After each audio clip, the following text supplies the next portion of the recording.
Some might travel the world, not us. We travel Wisconsin. Welcome to Egg's Most Okayest Farm Girls. I'm Annaliese. And I'm Courtney. Grab a drink. We're here to help. Oh my God, you guys, this is very exciting. This is something new today. Courtney, are you pumped up? I'm so pumped. We are so excited to share our new series that we are calling Farm Girl Unfiltered, where we feature a fellow farm girl, because this whole podcast is more than just me and Courtney talking. It's about sharing our stories, sharing your stories. Like, you hear us talk about that all the time. And today we are going to hear from the one and only Mikayla McGee, my sister.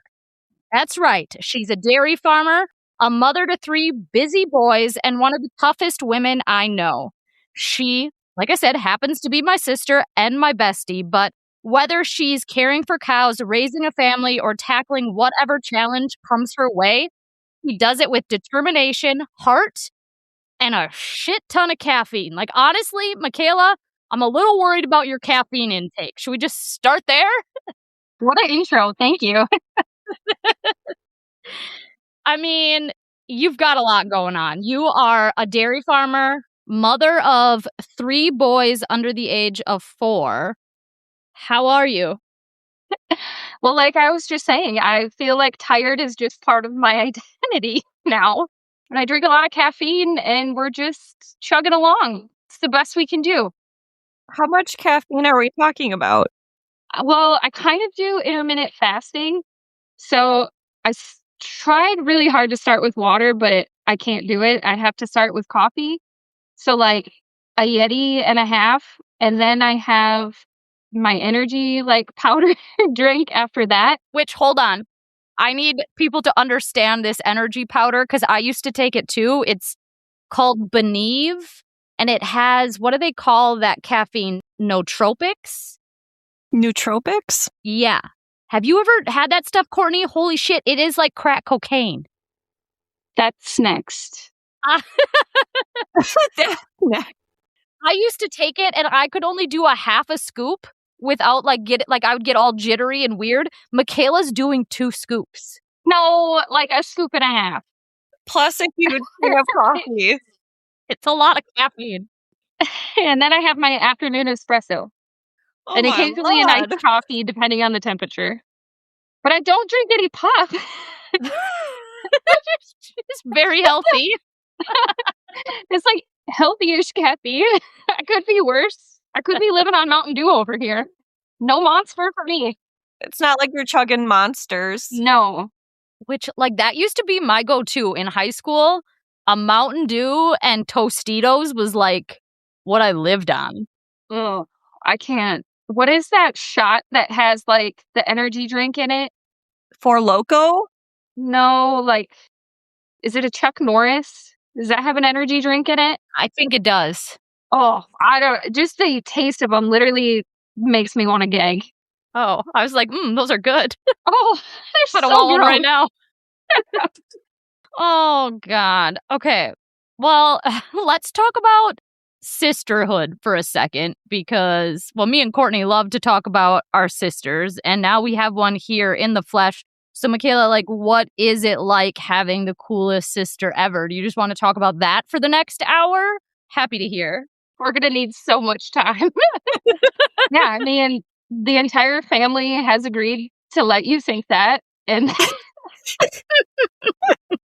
no, you are my besties. My sisters are my besties. So it is, I do feel bad for people that don't have sisters. Because, like, what do you do in certain situations when you don't have a sister? I don't know how to navigate that. Right? I don't either. Yeah, like, what if you need outfit advice or you need to complain? Like, I don't get it. Yeah, who are people calling? If you aren't calling your sister, right? Are you asking your mom? Right, and like when you need like honesty too, like you can't expect people to be honest with you except your sisters. Yeah, like your friends, they're not going to be honest. They're going to be nice to you. Yeah, you're going to be like, what do you think of this outfit? And they're going to be like, yeah, that's so cute. And your sisters would be like, you look like a fat whore. Well, it's not quite that bad, but usually it's like, what else do you got? What are the other Right. options? Show me something else. And then you go to put something else on and it's actually one of the sisters' tops, and then like a fight breaks out. You're like, bitch, where'd you get that shirt? That's my I've been shirt. looking for that. It's funny, like that was like a big thing when we were, in our teens and in college, but like it still kind of happens now. Like, I don't know if you know, Mikayla. I remember you wanted me to I wore one of your shirts to school and you wanted me to take it off on the bus. You were so pissed. You're like, take it off right now. I was like, we're on the bus. I'm not going to take off my shirt. You should have thought of that before you put it on. What was she supposed to like put on in exchange for the top? Right. Wasn't my Just a problem. bra? She didn't care. It was hers and she wanted it back. She was really mean. I was really Dang. mean. You were. But look at I us feel now. for you, Mikayla, because I'm also the middle child growing up with an older sister, and they were Vicious. mean. Yeah. That's nice now. We're all real great friends now. Look, if I wasn't such a bitch, we wouldn't have had all these great stories, all these great memories you have now. Like, who would have chased you around with a pitchfork, Mikayla? You're welcome that you have that the first story that came to mind. Do you want to tell it? I don't really remember, except was it Easter? Maybe. I think it might have been Easter Sunday, because I remember Mom was not impressed with us as well. Well, I was going to say, I feel like that's how half these fights started, is because Mom wasn't impressed with us and wanted us out of the house, and she'd make us go clean the office together, and then it'd be like WWE SmackDown with weapons down there. That's not wrong. Yeah.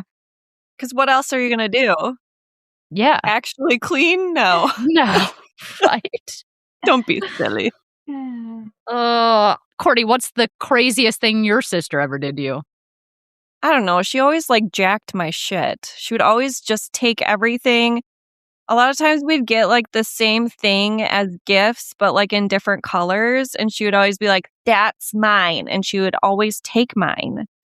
Rude. God. There was nothing worse to just because you're sisters, then people would like get you matching outfits. And you're like, the last thing I want is to look like her. Like, no. Stop it. But now when we happen to twin, I'm like, yay, look at us. My, how the turntables have turned. I know. Mikayla, what do you think? What do you love most about like growing up on the farm, especially in regards to like sisterhood? What's she gonna say? I just feel like we were at the age where we were like, it would be so different now, but we were at the age where we just we hated each other. Your college days, like you know, having a rowdy night, and then me trying to be responsible and get you up because I didn't have my license. Oh, that wasn't even college. It was high school. It was high because I didn't have my license. So like that's like the memories that come up for me is trying to get you, you know, ready to go in the morning. But right. It's fun to laugh at it now. Yes. Yeah, we'd have chores to do in the morning, and Annaliese would be up all night, dying in a field from alcohol poisoning, and then crawl to her bed somehow, and it'd be time to do chores. And Mikayla's like, come on, let's go. Like, you have to drive us, because we lived kind of a ways from where the calves were. She's like, please, Annaliese, come on, let's go. And I remember you'd be like, just drive us there, and once we get there, like, I'll do the chores, and you could sleep in the car. Which is what happened a lot. What a nice sister. Not me. Just trying not to get in trouble. But no, it like so many good memories. And then like younger, like just growing up on the farm with like our water babies from the breeding gloves, the forts, the hay bale jumping, just all the good things. We had a pretty sweet fort with like a pulley system. So like, Courtney, we had where we'd like mix up the milk and stuff. It was kind of this square box of a room in a barn. And then like above it, there was like a flat type roof. and there was a ladder, and so we'd climb up there, and that was our fort, and we like hung sheets, and we had like a pulley with a bucket, so we could like pulley our snacks up there. I think we had like a full kitchen. I don't know. Yeah. And I remember at that age, like all the girls had like those bead things in their doorways. Do you know what I'm talking about? Yes. And our mom would never let us have them, so we like hung twine so we could like pretend we had the beads. Do you remember that? Yeah, it was the closest we could get. This was the best we could do. Oh, there you go, everybody listening. That's a DIY project you can do with your kids this summer. You're welcome. Okay, what did you hate about growing up on the farm? This can be sister related or not. I feel like there's not much I hated. Like I said, just I don't know. I don't think there was anything I hated, actually. Do you have something you hated? I don't know. I was just an angsty teen at the time. Like, yeah, I remember like leaving dad notes on the alarm clock, like, take us to the farm. Like, as little kids, we were always excited to be there. We were always, I don't know, jumping hay bales, having fun, making forts. But in high school, when like they made me do chores, because I'm just someone that doesn't like to be told what to do. And so they're like, you have to do this. And so then I was like, well, I don't want to. This sucks. I hate this. So I think I went through a spell of just like, ugh. But I don't regret anything. I'm so thankful. Like, we had parents that made us work and instilled work ethic into us. And I thought you were going to say that you couldn't walk to the pool. I was waiting for that. I thought that was your big... We could from our grandma's house, though. We did a couple times. That's right. Grandma June lived in town right across from the pool. So a lot of times we were supposed to ride the bus home, but we're like, we're just going to walk to grandma's, and then grandma would let us like do whatever we wanted. Mm-hmm. They're good for that. Mm-hmm. Courtney, what was your first job? Bussing tables at a restaurant. And I was just like talking to my dad the other day about this. How terrible it was. What restaurant was it? Can I say the name after I just said it was terrible? Was it local or like a chain or? It was a local like supper club. Okay. And I remember like, I don't know, the waitresses just weren't that nice. And I'd worked there for like 7 years. And when I like went to college for a year and came back just to say hi. And everyone was like, who are you? Oh, I'm like, I worked here for 7 years. You still don't know me. how rude. That is rude. I do feel like everyone should work in like customer service, though. Like, that's a good first job. Or any job. I mean, it's a good job, but I was a waitress for a little bit too, and I feel like it just gives you a good perspective and makes you be nice to people.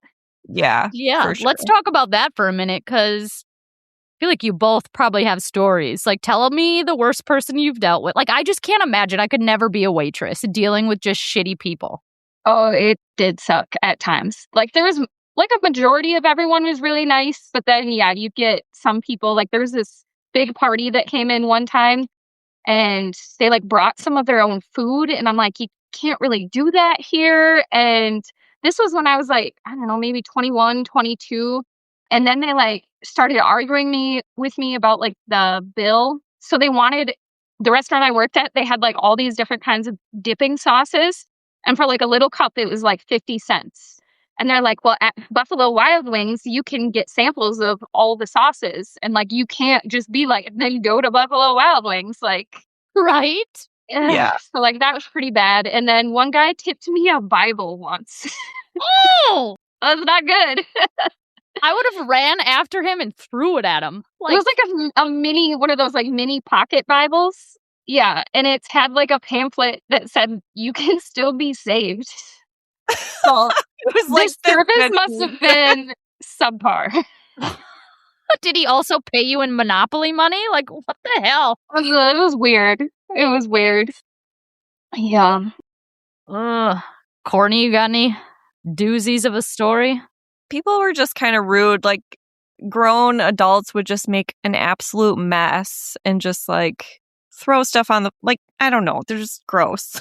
Yeah, that does bother me when like I don't know, when I'm at a restaurant, I always pick up after my family a little bit. Like, I'm Yeah. not just leaving stuff everywhere. I try to organize it a little bit. Yeah. Or Yeah. just when people are rude to the waiters and waitresses. Like, I don't even like being at a table with people that are rude. It's just So uncomfortable. Embarrassing. Yeah. Like, just let me sink under the table and hide. You're being so Right. weird. Yeah. We had this couple that would come every single Saturday and complain every single Saturday. Hmm. But they would just keep coming back. And it's like, if you Yeah. don't like it here, there are other options. That is so weird. Oh People, my we God. pray. Doesn't it make you so thankful that we're farmers and we do what we do? Yes. Mikayla, when did you know you wanted to become a farmer? Or what do you think like helped mold you to be the person and do what you do today? I mean, I think I always knew I wanted to be in agriculture. For a while, I went on this stint where I wanted to be a vet, but then I realized how much I didn't like school. And now, honestly, as an adult, I don't think I would have liked it. It wouldn't have been for me anyway. But yeah, I don't know. Just growing up on the farm, I always knew like I probably wanted to come back at some point, someday. Words are hard. Words are hard, They are. especially when, I mean, you're still working on getting all that caffeine in. A little over here. It's only halfway through. Yeah, I don't know. There was a time where I think my angsty teen stage where I didn't know if I wanted to go back to the farm. And like, you're just kind of thinking about, I don't know, all the things in life and this. And Yeah. ultimately, I ended up going to UWRF, and then you meet all these other farm kids, and you're like, oh, yeah, This is where I belong. I found like people who get me. Because when Yeah. you're in high school and farming, and like not everybody is into that, and you kind of, I don't know, it's easy to like follow the crowds or follow the trends and like do what your friends are doing. And then when you find people who are very similar to you and have the same hobbies and interests, then it's like, oh, okay. Exactly. Yeah. Yes. Let's talk about more of your journey. Like, okay, so you at some point realized you love farming, you graduate high school. Then what, Mikayla? Then, like the greats, went to UWRF for dairy science. I'm a falcon.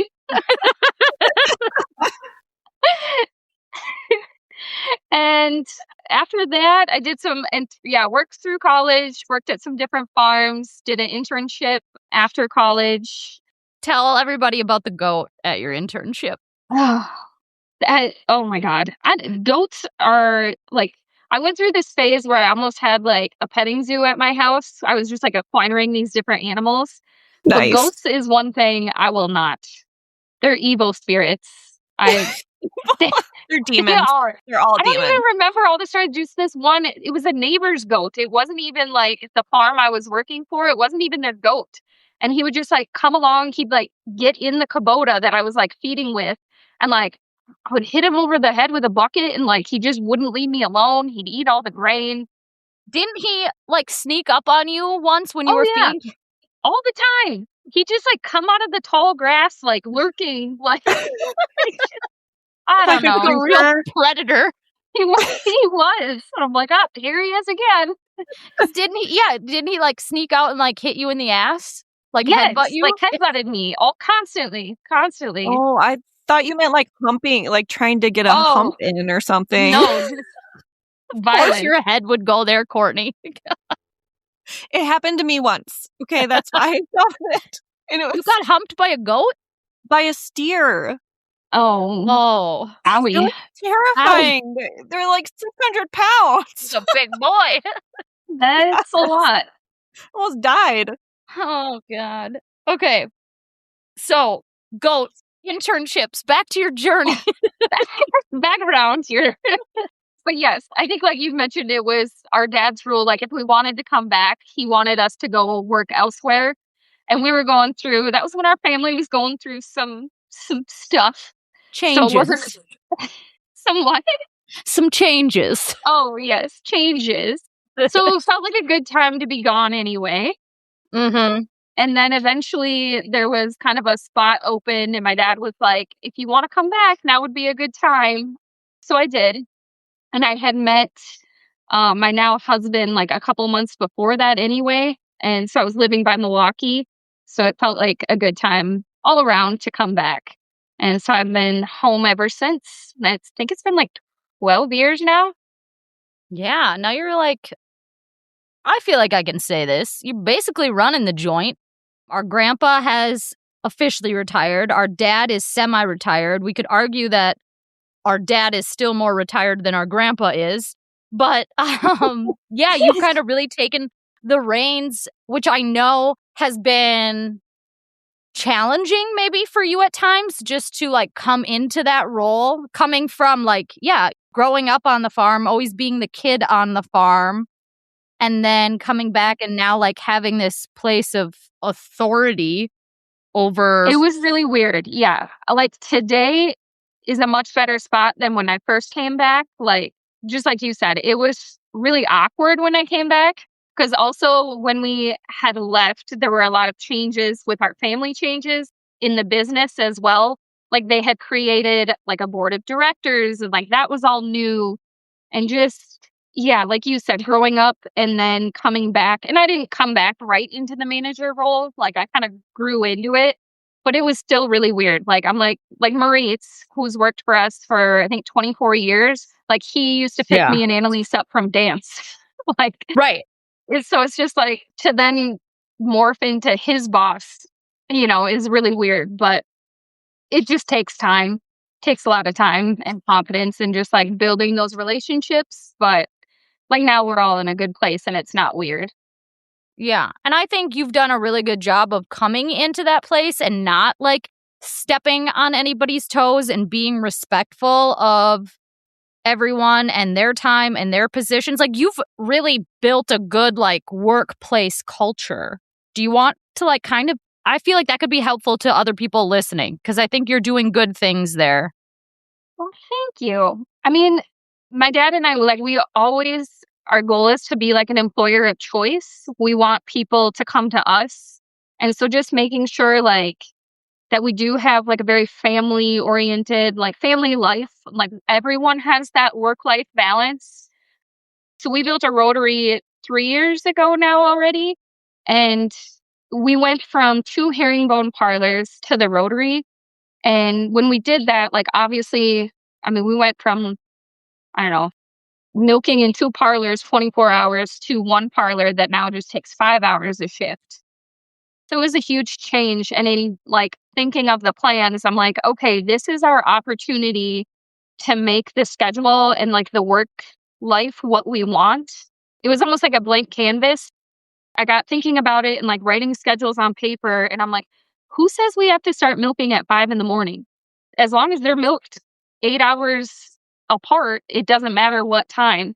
I want to cut you off right there because you said, who says we have to start milking cows at 5? Just because you've always done it that way doesn't mean that you can't make change. And I think that's what's so wonderful about like new generations coming in and shaking things up and asking questions and just creating something even better by shaking things up.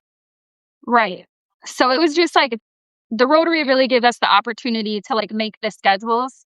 And we literally like I went around and like asked each person like, what would your ideal schedule be? Like, what is your, because we have guys that have kids and family here and we have other single guys. So like some guys want 2 days off, some guys want 1 day off.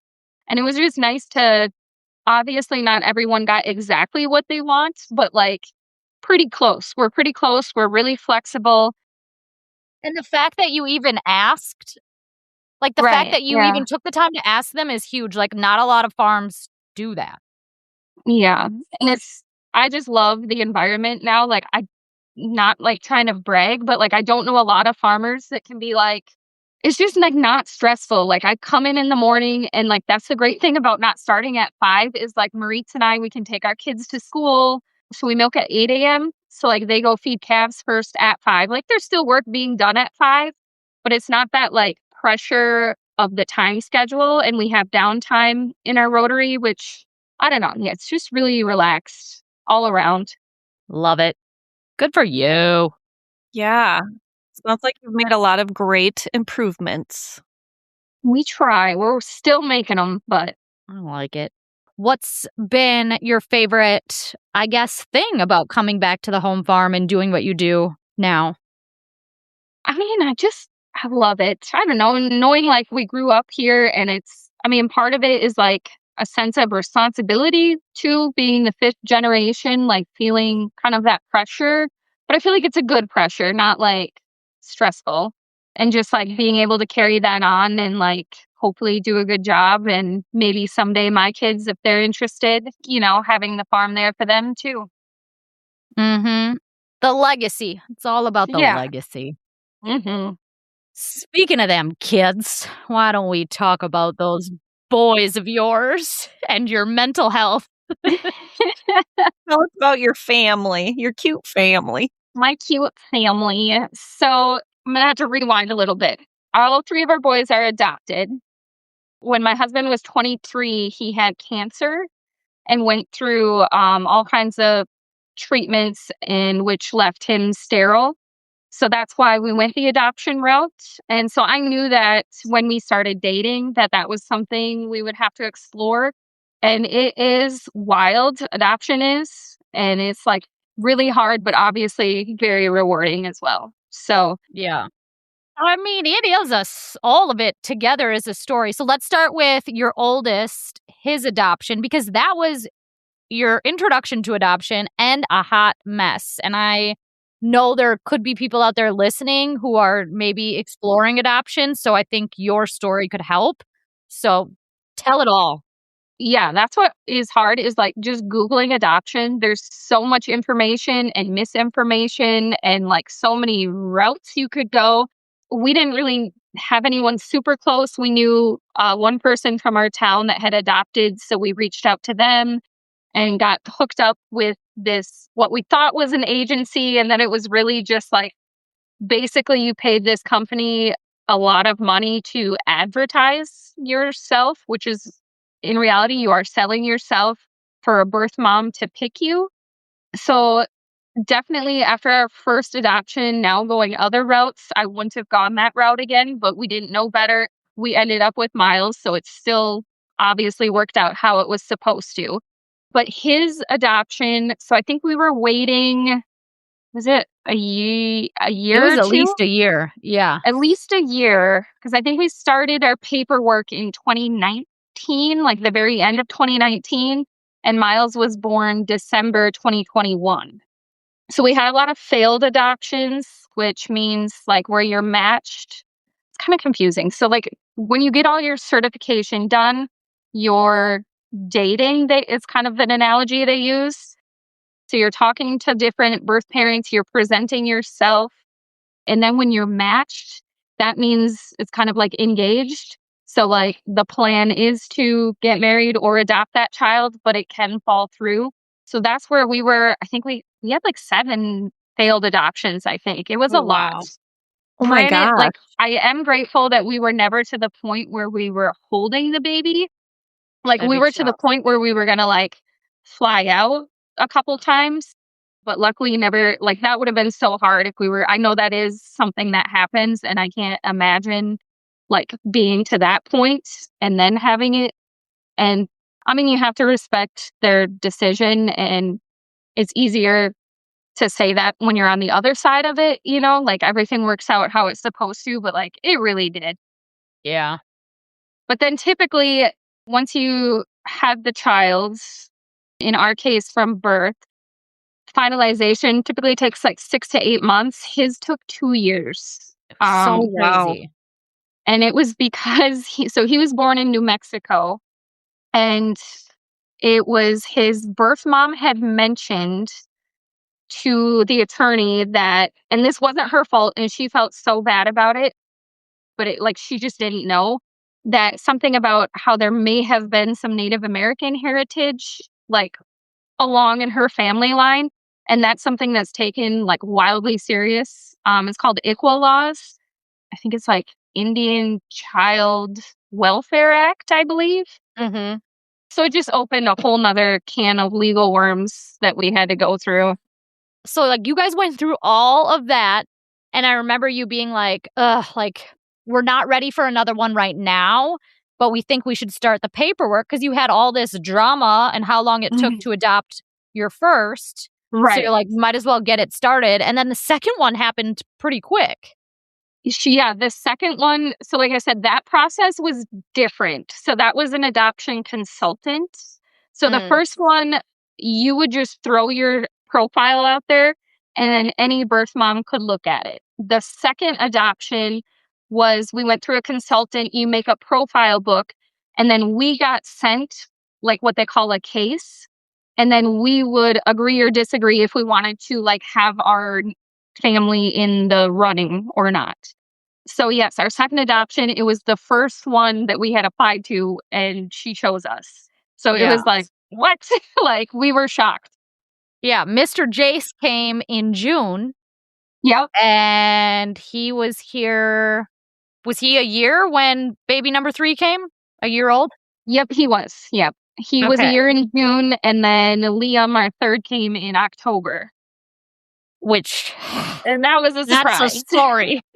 That's a story too, yeah. So our second adoption was pretty smooth sailing, but it's wildly expensive as it is complicated. Just like the paperwork, the social worker visits. Matt and I just kind of felt like we've got 2 healthy, happy boys. Like if something falls in our lap or something comes to us, we're open to more children, but we're not like we weren't interested in like going through the whole process again and like applying, if that makes sense. If we just have 2, great. If something is handed to us, great. And boy, oh boy, was something handed to you. It was like thrown. Literally. Fast and hard. Yes. Wild. So Jace, I don't like want to say too much because it's like their birth stories and I don't want to, have respect for their birth moms, but his same birth mom had reached out to the agency and that she had another child she was interested in placing. So when that happens, if there's been a child previously placed, they reach out to the current families and see if because the goal is to keep siblings together. So, and it's just funny because we have open adoptions with both of them and like talk constantly. So I was kind of shocked that this had never come up because we got a call, is it September? Yeah. Just a few weeks before. Yeah, it was 3 weeks. Yeah. So they had called and said, hey, so-and-so, is looking to place another child. Are you guys interested? And I was like, oh my gosh, like thinking we have 9 months to prepare and wrap our heads around this idea. Like, of course, like knowing Jace has a sibling out there, like gladly. Well, here she's due in 3 weeks. And I was like, oh, okay. And you had just gotten rid of all your baby stuff. The week before, I sold all of my baby stuff and like decluttered. Oh, no. Yes. Isn't it so funny? Like, the world is hilarious. Yep. Yes. Sure is. And I feel like your world continues to get more hilarious because now, you're a mom to 3 wild boys. How you doing? Is there just pee everywhere? Pee. There's poop. Everything's sticky. So much poop. It's just, and I feel like they're not even, I don't want to say like at their worst. They're not at their wildest yet. Like, it's going to get worse. One just started getting mobile. You need good medical insurance, I think. Yes. Yeah. It is really fun though. Like, I know there's some people where it's like, oh, you have 3 boys. Like, are you going to try it again for a girl? And it's like, I just feel like this is what I was meant for. Like, it's never, like, even with adoption, I know it sounds really weird, but you can choose, like, if you want to adopt a girl or boy. And, like, we've never done that because I'm like, whatever's meant for us will come our way. Yeah. So I just feel like I was meant for 3 boys, I guess. Yep. What are their ages again? So I got 4-year-old, a 2-year-old, and a 8-month-old. Oh, gosh. I know. Yeah. The age gap between like the first 2 was good, but this age gap has been really hard because it's like 2 babies. Yeah, he was a year and a half when we adopted Liam, so it was just like, you're a baby still. So I don't know. It's been wild, but fun. You're doing well, though. You're doing well. I mean, I call you a lot for support, so thanks for hearing me out. I feel really depressing sometimes when you're like, "How are you doing?" I'm just laughing because, like, I know exactly where you're at. Like, I remember when the twins were kind of at their quote unquote worst and like just how crazy life was and how you're not sleeping.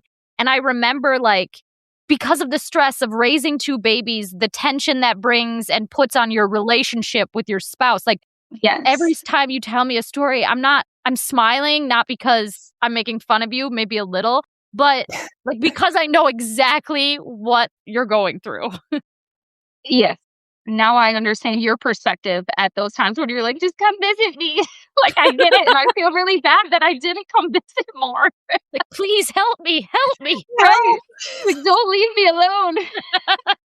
I'm dying in the inside. I know. And then, like, how you used to say, like, "Oh, I love grocery shopping." And I was like, "I hate grocery shopping." Now, you just wanted to be alone. Yeah. Just get out of the house. Right. I get it. Oh, God. Do you have this question for any of us? This is on the table. Best mom hack Oh. or something that like you figured out and you're like, oh, this is working, at least for the week anyways, because you know how that goes. Things change day by day. I'm all ears. I got no hack. I'm just winging it. We're all just winging it. I've got one that like, it's not that big of a deal, but like when you're trying to get kids to eat foods, especially at like the 1-year-old age where they don't really have all the teeth, I figured out I skinned an apple, diced it up, put it in like a microwavable dish with a little cinnamon, and then like microwaved it, I think for a minute, let them cool down, and then they're like little apple cinnamon bites, and the kids used to go nuts for them. Like they would eat apples and apples and apples, and I felt so good because I'm like, look at these nutritious meals these children are eating, and they're so happy, and I'm doing such a good job. Look at these nutritious meals. And it's with applesauce. Yeah. It's just really coarse applesauce. It's just apples. Do you know what I mean, though, when you finally get, like, a little kid Yes. to, like, eat Yes. something just Yeah. like a piece of meat or not processed, and you're like, yay! Yeah. You're Yeah. just, like, watching them, like, Yes. It's a win. Such Yeah, a good for sure. feeling. So, I don't know. That's my mom hack, I guess. I'm trying to think of anything else I did that really worked. I don't know how I would parent without the battery-operated gators and tractor. Our kids just every day. That's the everyday nice. activity at our house. It is a whole new world when you can get them outside. They're like different kids. Mm-hmm. Yeah. It's amazing. Well, let's move on because Mikayla, you know how this podcast works. We usually have 4 different segments: what you ought to know, what the hell, and a farm girl confession. All right. Give me your what the hell. What made you go what the hell this week? Okay, so I don't know if it's true, but I was on Butchecki like you guys say all the time, so that's cool. Yeah. Yep. We But I don't saw fact on check around Facebook- here. Did Cameron Diaz at 53 just have a 3rd child? Because that popped up in my Facebook. Is that What? real? That's Should I what I Google was it? like, what the hell? Yeah, 53? Google that shit. 53? Yeah. How does she still have active ovaries? I just like immediately go to like, how old are you going to be when they graduate?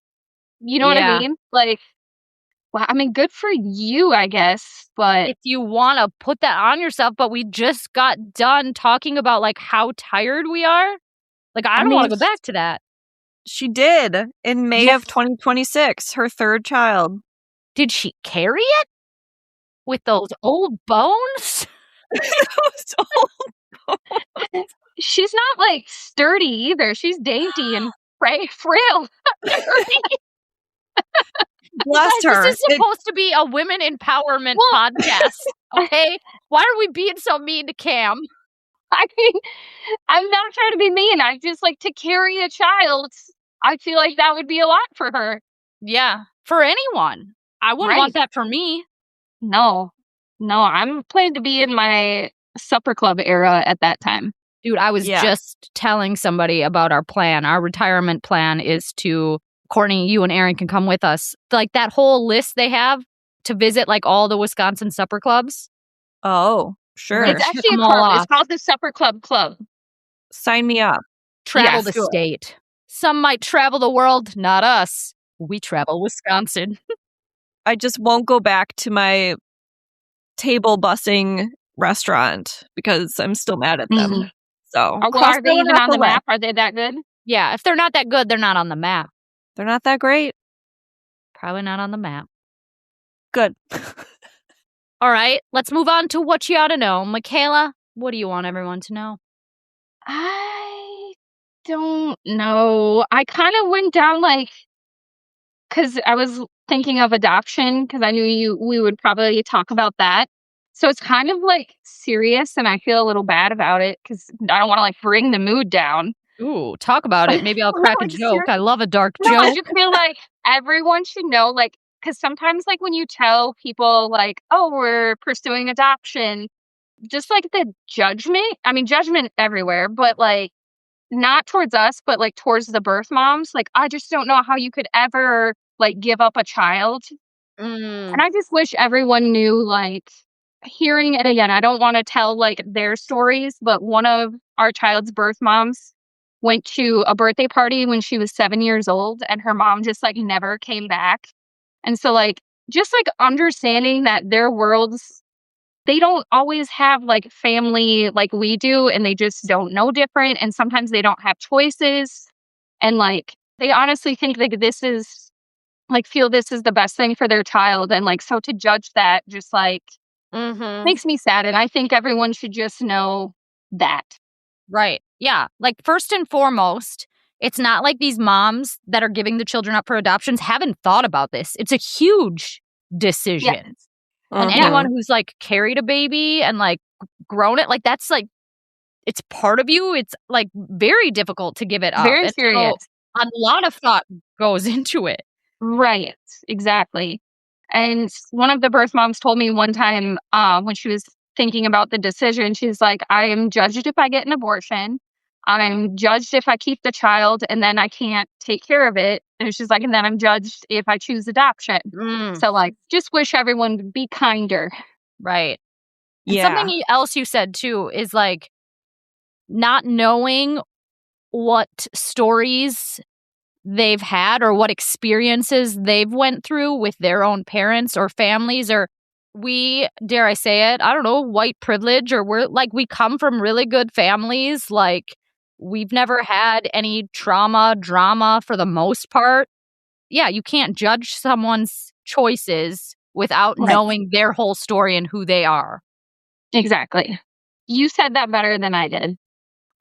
Coming from an ER background, I saw so many parents that shouldn't have been parents that neglected their kids, and their boys are gonna be so happy. They have the best parents ever. So yeah, it all works out. Exactly. All right, we are coming just about to the end of our time here. So we need to end with a farm girl confession. And Mikayla, we've just got one last question for you for this segment. Tell us about a time you shit your pants. Tell us a poop story. Okay, I've never shit my pants, but every time I travel, I get the nervous tumbly rumblies, but only on an airplane. I specifically will not eat the morning of travel, and I will not have only black coffee because I just. Do you think that's part of the problem? No, that's what I do every day. It's fine. It's just the second I go through security, it's just my stomach's there's turbulence everywhere. I don't know where it comes from. There's got to be science behind it. I know exactly where it comes from. Our mother. Because when we were kids, she had so much anxiety when it came to the airport and getting through security. And I just remember her being like, come on, let's go. We were at the airport like 5 hours early. Going through security was like so stressful. Like, I remember I hated flying because like Mom made it seem so scary and serious. Probably because she had the rumbly tumblies. Yeah. Yeah. Not a big deal. Just blame your mom. Yeah, blame it on Mom. But otherwise, you've never sharted. You do have another great poop story that I'm waiting for you to tell. About the boys? Yes. Okay. Well, this just happened this week. So many poop stories with them. So our kids are a little feral. Like, so we got home, picked up Miles from school, home, they get naked, run through the sprinkler. It's just an everyday situation. And then hell froze over at our house, and we got 2 kittens last week from my sister-in-law. And Miles comes running out of the garage with poop in his hand. And it's like a full-blown turd. And he's like, Mommy, the kitties pooped in the garage. And I was like, so many thoughts. 1, why are we picking up poop? The cat poop. And then I'm like, 2, that is not cat poop. Like, that is a human turd. So here's Jace shat in the garage, and Miles is carrying his poop around the yard. Oh my God. So everyone in the tub, drop the poop. We don't pick up poop. Like, things you didn't realize you would have to worry about. I know. Yeah, you wouldn't think you'd have to tell the children not to pick up poop. But you do. You got to tell them. They don't know. Nope. Just, yeah. I was like, oh, the kitten pooped. Like, and then no, it was full on log. Oh, God. God bless you. Log. Oh. I tried to be like kind of scrunchy and get like the natural cleaning products. And now that I have 3 boys, I had to go back to Clorox. Like, Yeah. this house needs bleach. You either got to bleach it or burn it. So, Yeah. Like, this natural shit ain't gonna cut it. Oh, God, Mikayla, this was fun. Thank you so much for being our first guest on Farm Girls Unfiltered. We are hoping that everyone listening likes this series, wants to keep it going. We've got a few more guests coming up, but we also want all of you listening, feel free to nominate yourself or a fellow farm girl. If you have like a friend who you're like, oh, you know what? I'm really proud of this biatch.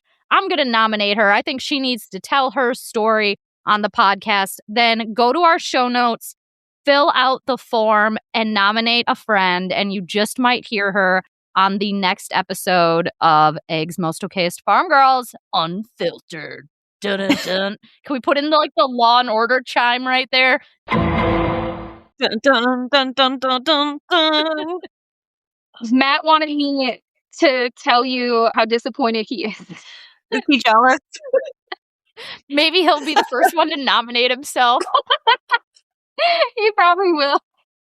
For those of you listening, my brother-in-law has wanted to be on this podcast from like day one. But then every time I'm like, yeah, pal, let's do it. Let's record. He's like, no. He would play him up right away. Yeah, the little Sally. Well, thanks for having me. Yes, go get back to work. Yeah. We'll talk to y'all soon. Have a day. Bye. Guys, thanks for hanging out with us today. If you had as much fun as we did, would you do us a favor and share this episode with a friend? Speaking of friends, can we all be friends over on the Instagram? You can find me at @ModFarmChick. And me at Mrs. Green Pastures Cattle. See you next week, guys.